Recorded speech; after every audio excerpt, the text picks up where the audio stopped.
Mamsi, okay ka lang po? Anak, doon ka na lang sa taas mo ng paborito mong cartoon sa malapit na ipalabas. Ayoko po manood eh. Bakit po kayo biglang tumakapagwalabas?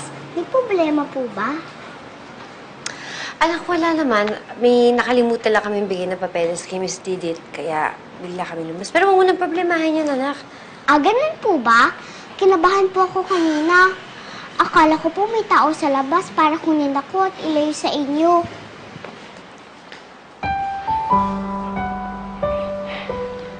Ayoko na po sa bahay ampunan. Gusto ko na po din sa inyo.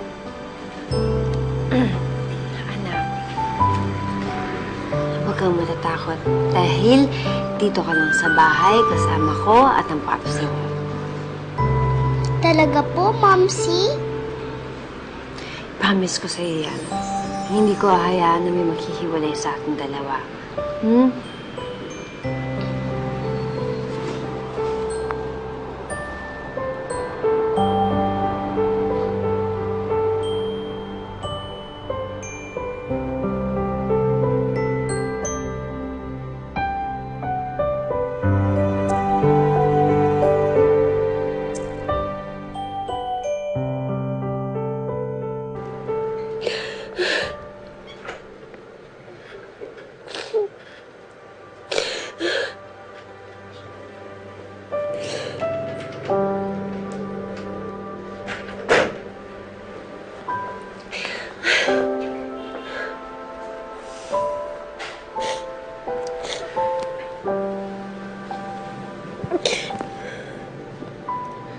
Happy, nakausap ko na si Agatha.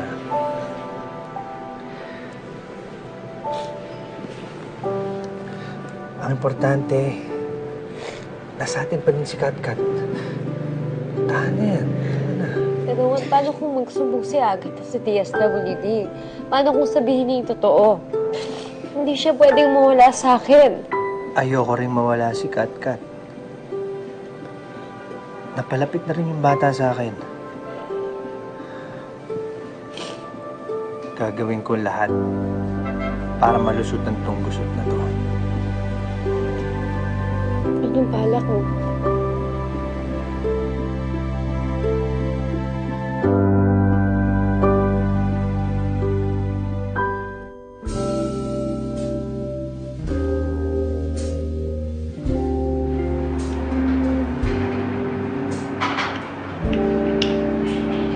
Mamaya mo na ako awayin, Juan.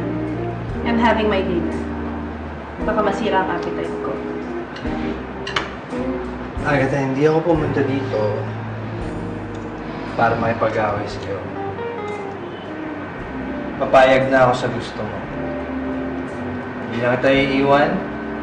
I'll give this relationship another chance. Whoa.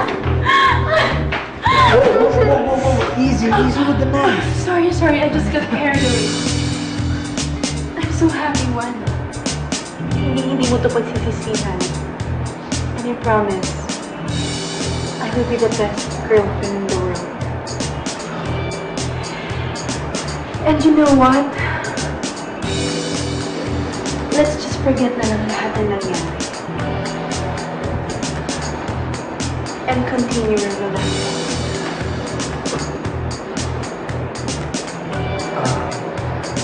Agatha, meron lang sana ako isang favor na hihingin sa'yo. Kung pwede sana, hayaan mo lang muna ako na tulungan si Happy hanggang ma-finalize lang yung adoption para lang makamove on na siya. And then kapag nangyari na yun, I'm all yours. Okay, fine. But you better keep your promise. Or else, parurusahan kita. You bad boy.